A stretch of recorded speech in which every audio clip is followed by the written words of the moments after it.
j'avais tendance à dire que je n'allais pas me la faire. Excellence Monsieur l'ambassadeur, je voudrais vous exprimer le plaisir, la gratitude de vous remercier pour m'avoir associé à cette rencontre de laquelle nous espérons pas seulement en faire bon usage, mais également, comme disait le ministre de l'économie tout à l'heure, avec beaucoup d'humilité et de respect, écouter les opérateurs économiques aujourd'hui qui rivalisent avec les plus performants de par le monde.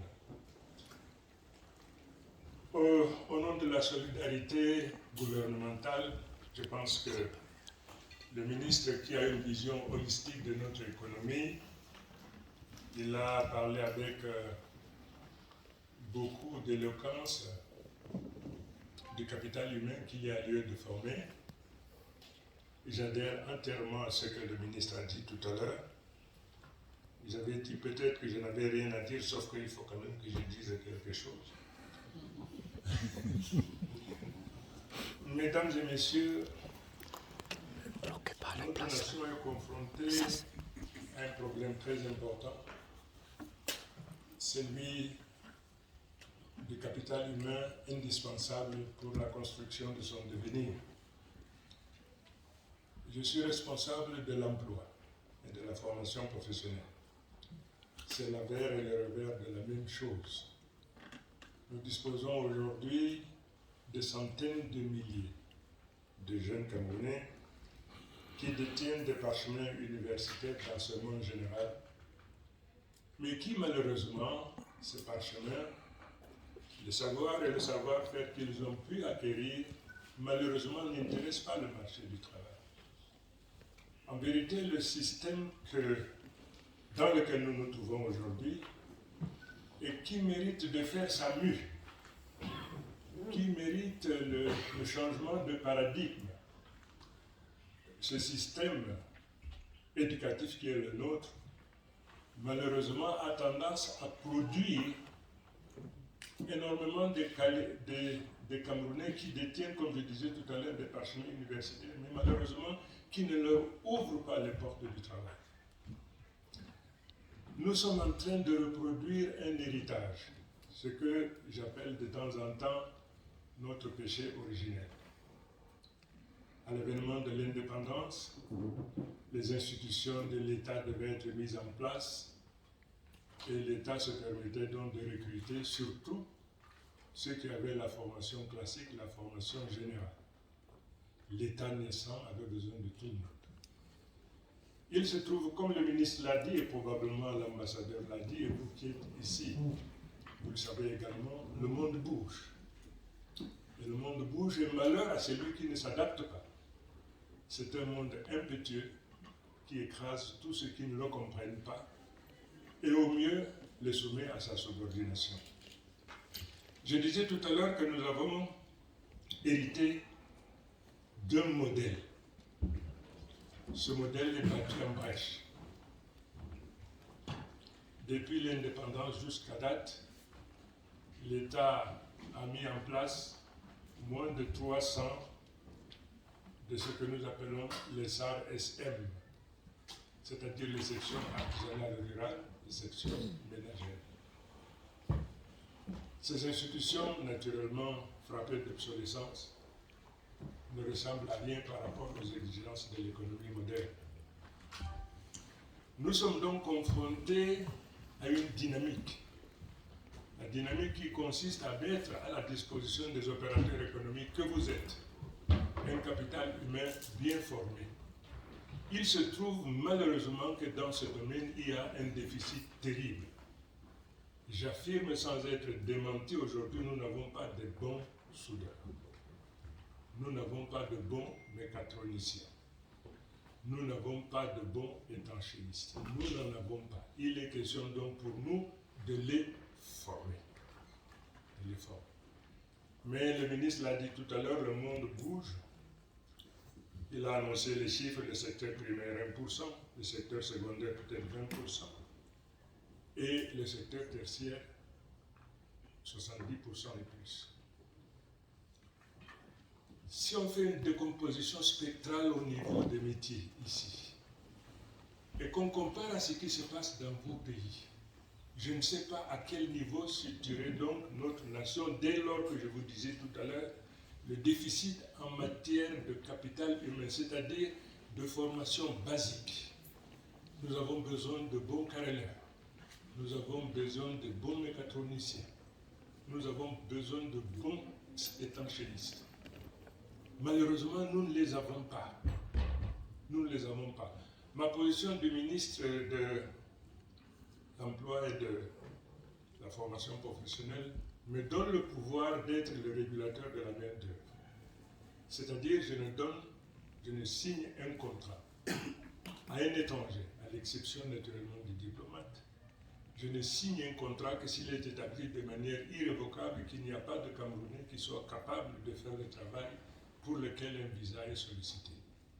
Mais chaque fois que j'ai été sollicité, malheureusement, compris le besoin d'avoir des boulangers bien formés aux standards et modèles internationaux, je me trouve dans l'obligation de permettre aux boulangers d'importer les boulangers, d'importer ci ou ça, de la main-d'œuvre qualifiée aux standards internationaux parce que nous n'en avons pas. Mes collaborateurs m'ont interpellé lors de la CAN. Ils me disent, monsieur le ministre, regardez ces infrastructures, tous ces stades, toutes ces routes, tout ce que nous voyons, qu'est-ce qui a construit ça? Ce n'est pas des Camerounais. C'est pas des Camerounais. Il est question pour nous de faire en sorte que les Camerounais soient aux commandes de leur existence et qu'ils bâtissent effectivement l'émergence de leur nation. Voilà donc le problème basique auquel nous sommes confrontés et pour lequel je souhaiterais que des opérateurs économiques suisses qui viennent donc à nos côtés pour la multiplication de centres de formation professionnelle, quels que soient les domaines. Le ministre a parlé tout à l'heure de l'agriculture, un point très important, l'élevage, la pêche, sont des grands pôles. Malheureusement, il faudrait qu'on forme ce personnel-là. Nous avons besoin de le former pour être à la hauteur. Peut-être le ministre ne l'a pas dit, mais c'est des centaines de milliards que nous dépensons tous les ans pour importer du riz, du maïs, du poisson, des poulets, ainsi de suite. Toutes choses que nous pouvons produire sur place. Probablement c'est pour ça que le chef de l'État, qui dans chacune de ses sorties annonce de manière tonitruante que celui qui tient le plus à cœur, c'est le chômage des jeunes. Et ce chômage, il est là, il est endémique. Il est endémique. Donc il demande donc à tout son gouvernement de se mobiliser pour trouver une solution à cette problématique.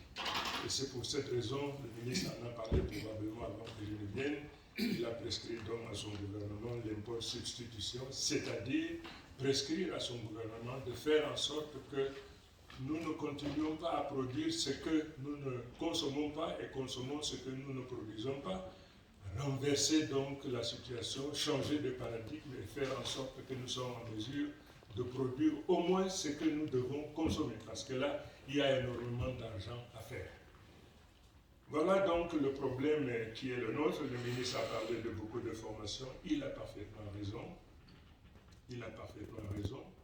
Parce que nous avons eu l'opportunité de lire dans la littérature internationale sur la toile, nous apprenons que le Japon, par exemple, a décidé de fermer 26 facultés de sciences sociales et humaines. Tel autre pays a décidé de le faire. Nous avons eu l'opportunité de discuter avec l'ambassadeur de Corée qui est venu, la Corée nous aide à faire beaucoup de choses. La Corée nous a aidé à construire 3 centres de formation professionnelle d'excellence, vraiment au top niveau. Et l'ambassadeur, à l'occasion de son séjour, par curiosité, je lui pose la question de savoir, Excellence, qu'est-ce qui fait que la Suisse aujourd'hui soit ce que la Corée soit ce qu'elle est aujourd'hui? Est-ce que vous avez des richesses naturelles? Est-ce que vous avez beaucoup? L'ambassadeur, pour me titiller un peu, me dit au cours des années 60, le Cameroun et la Corée avaient le même niveau en termes de produits intérieurs. Comment ça se dit? Le produit intérieur brut, c'est-à-dire le revenu par tête d'habitant au cours des années 60. Le Cameroun et la Corée. Et je dis, mais aujourd'hui, vous êtes probablement l'une des plus grandes nation qui dirige le monde économique. Il dit oui, nous sommes la 10e puissance économique mondiale. Madame l'ambassadeur, qu'est-ce que vous avez fait? Madame l'ambassadeur nous dit qu'au lendemain de la guerre, ils sont allés en Allemagne. Ils ont demandé à l'Allemagne de les aider à installer la formation technique et professionnelle. Ils ont donc focalisé leur attention sur le capital humain qui repose sur l'acquisition des savoirs et des savoir-faire indispensables pour le développement de leur nation. Ils ont un peu mis de côté les enseignements généraux, de culture générale. Bon, vous savez, par inadvertance, monsieur le ministre, j'ai eu la maladresse de mettre le pied dans le plat. J'ai parlé d'histoire géo, ça a énervé beaucoup de gens. Bon. Mais qu'est-ce que vous voulez? Nous formons pour deux objectifs. On forme parce que le marché en a besoin. Et si le marché n'a pas besoin, il faudrait que vous ayez la possibilité de vous installer en auto-emploi.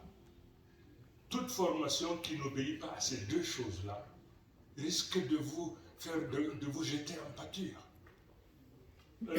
L'État recrute, mais l'État probablement est saturé. Le secteur privé également recrute, mais celui-là aussi, un jour, il sera saturé.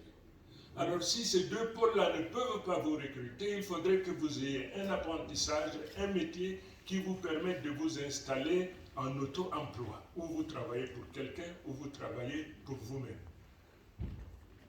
Voilà donc, je tenais absolument à, tout en adhérant à ce que le ministre a dit tout à l'heure, dire quel était le problème auquel nous sommes confrontés, demander à ces opérateurs économiques, nous sommes prêts à faciliter leur présence ici pour installer les centres de formation professionnelle parce que nous avons des centaines de milliers de jeunes aujourd'hui qu'il faut absolument recycler. Parce que si vous avez un diplôme d'enseignement général qui ne vous ouvre pas les portes du travail, les portes de l'industrie, qu'est-ce qu'il vous reste à faire?